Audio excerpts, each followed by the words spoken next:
Yo, what's good, gang? It's the Dope Guy, and I'm back with another video, big dog. Yo, hope you guys are all doing well out there because I'm doing alright, and here I am spinning the block with content for y'all, man, on my soul. Today's video, we got the Berlin Wall, top 6 remarkable escapes across the wall. Yo, shout out to all my people in Germany. Much love, respect to y'all, man. I did a reaction video on learning about the history of the Berlin Wall, and it was tough, man. Like the Eastern and West Germany was divided the way it was, man. It was crazy. They had all types of ways where people either side can't go over. It was just ridiculous, man. And people was losing their lives over that, man. It was very unfortunate, and just hearing the history of it was tough, man. And I don't know, it was a sad thing to go through. But hey, they knocked the wall down in 1989. But yo, we're gonna tap into this video about the remarkable escapes across that wall. So this is gonna be an interesting video, and I cannot wait to tap in. But before we do that, subscribe to the Dope Guy. That way to get notifications every time I upload. And from right here on Snapchat and Instagram right across the bottom screen. So with that being said, I'm not gonna hold y'all much longer because y'all already know this. Go big dog. Let's get into it. Yes, sir.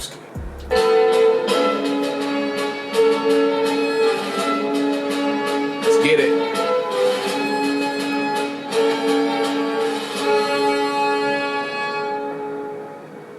Let's tap in. The East German soldier Wolfgang Engels may have helped to build the wall, but 2 years later, he had enough of it. In April 1963, he stole a parked armored personnel carrier and left the military base. It wasn't the best laid plan.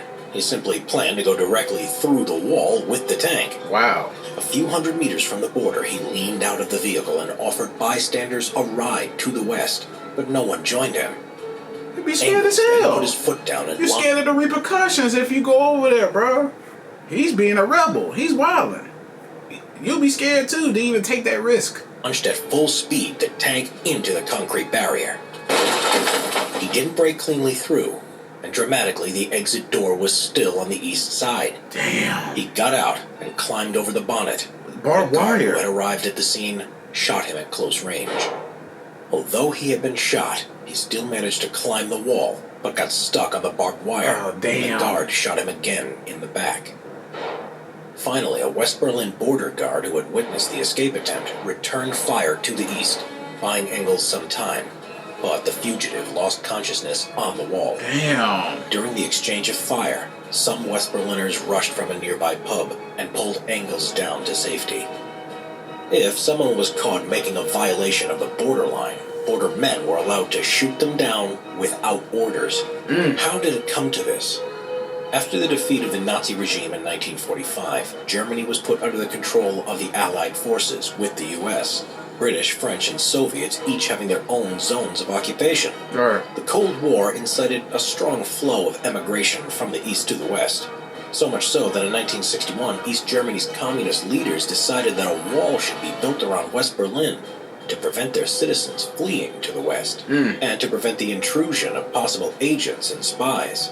The people living in the east were confined without the possibility of crossing the border. Right. The desperation inspired hundreds of escape attempts, not all successful, but some absolutely creative. Harry Dieterling was a train engineer about to be transferred to a labor and re-education camp after refusing to comply to state programs. 4 months after the construction of the wall, he saw his opening, literally, in a train crossing to West Berlin scheduled for permanent closure. There was no time to waste. He gathered his family and some friends on the train during his shift, just 5 days before the dismantling of the tracks. Okay. When Dieterling approached the last station, instead of slowing down to stop, he opened up the throttle and disconnected the safety brake so that no one could stop the train. Damn. There were 32 people on that train, including 7 passengers who didn't realize what they had gotten into. Oh, man. The guards, also caught by surprise, didn't fire a single shot. The runaway train smashed full speed into the barrier protecting the border. Holy shit. And ended its journey in the West Berlin district of Spandau. I mean, people on that train like, what the hell is going on? Like, they had no idea that what they was a part of. That Klein was a trapeze artist living in East Berlin who was banned from performing for his anti-communist ideas. He noticed a cable spanning across the Berlin Wall and decided to flee, doing what he did best. During a cold winter night of 1962, he climbed an electric utility pole, reached a high-voltage cable, and started moving hand over hand over the wall. Damn. At some point, his arms became too tired. I bet. He tried to use his legs too. Dangling a perilous 18 meters above the guards patrolling the area, Klein was far from safety, yet outside the range of the searchlights. Oh. Unfortunately, his hands numbed in the cold, and he lost his grip, falling down. Klein broke both of his arms in the fall. Damn. Luckily, he landed just a few feet over the western side of the wall. Broke both arms. 21-year-old Ingo Bethke dreamed of seeing the world, but his dream could never become a reality as long as he was trapped in East Germany. Damn. Ingo had become familiar with the Elbe River while serving as a border guard and decided the Elbe would be his path to freedom. One night in 1975, he went to a dimly lit area by the river, but escape would not be easy. I bet. To reach the bank, Ingo needed to pass through a heavy metal fence with tripwires that activated floodlights when touched. Damn. Next was the barbed wire barrier, and behind that, a strip dotted with mines.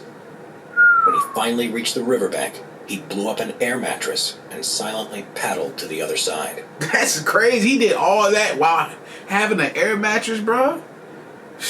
Man, these are some remarkable escapes, bro. That's crazy. 8 years later, Holger Bethke, Ingo's brother, also decided to flee. But the Elbe River had been even more heavily fortified. Wait, 8 years though. He had to Should've choose been with him. another way. For weeks, Holger and a friend prepared for the escape by working out and practicing archery. Wow. In March 1983, the two dressed as electricians entered the chosen building where Holy they shit. hid in the attic. Under the cover of darkness, Holger shot a nylon line over the wall using a bow and arrow. However, with only 3 arrows, he missed the first 2 shots. Damn. He finally sent the last arrow over the border and beyond the opposite house, and tied his end around a chimney. Ingo was waiting on the other side with the nylon line, retrieved a steel cable over the wall, and fastened it to his car. Holy He then shit. drove a few meters forward. That's some smart ass shit, man. These dudes are, these people are intelligent, man. They really thought this out on how they was gonna get over To it. pull the cable taut.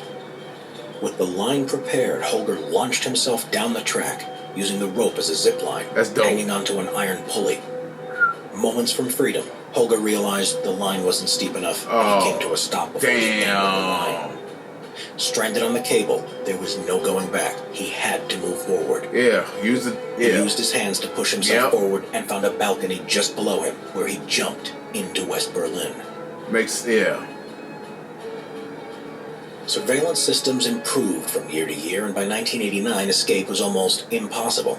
But the Bethke brothers had a third sibling still in the East. Damn. And they decided to risk Why would they separate it, bro? Like, one got over, the other brother took 8 years, and then learn you got a third brother over there, man. God damn. I wish they all could just had this thought out and just do it together, but I know that would have been impossible to do without getting caught. everything to bring him over the border. They Sheesh. bought 2 ultralight planes and modified them with more powerful engines to carry 2 people instead of 1. Right. Their plan: pretend to be Russian pilots, and to make things seem These more dudes are believable, smart. they glued 2 red stars under the wings of the ultralights. They smart as Dressed hell. in fake Russian uniforms, they took Fake. off at dawn, heading towards Treptower Park, where their brother was waiting in East Germany.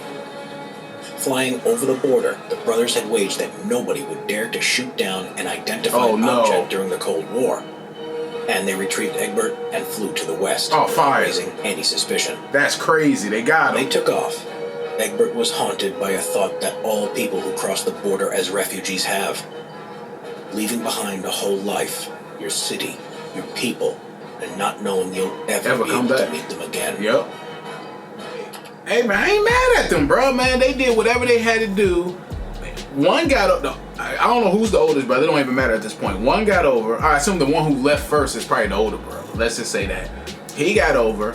It took 8 years to get for the other brother to say, hey, I need to get over there too. Then when he got over, they met up. They got another brother, man. So they dressed as Russian pilots, bro, to go over there and get their other brother and say, head to hell with whatever life we got on that side of Germany.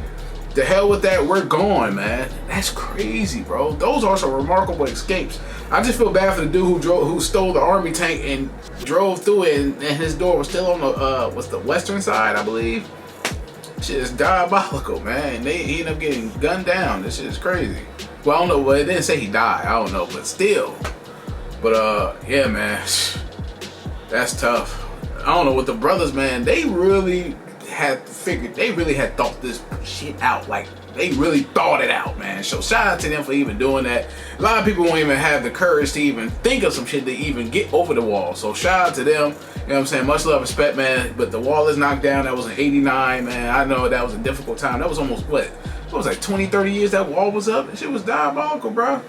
Diabolical, man. But shout out to everybody out there, man, in Germany. You know what I'm saying? I know a lot of y'all have lived through this moment, man. I know it was tough for y'all, but yo, hey, share y'all stories in the comments. I would appreciate it. I would definitely tap in and read them, man. You already know the vibes. But yo, I hope you enjoyed the reaction to this video. If you enjoyed my reaction, please give me a thumbs up. Subscribe to the Dope Guy Big Dog. Hit the notification bell whenever I upload.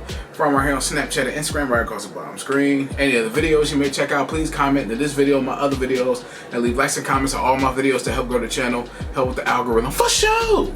Any more videos you may check out, leave a comment in the comment section below. Now I got you. I'm gonna spin the block.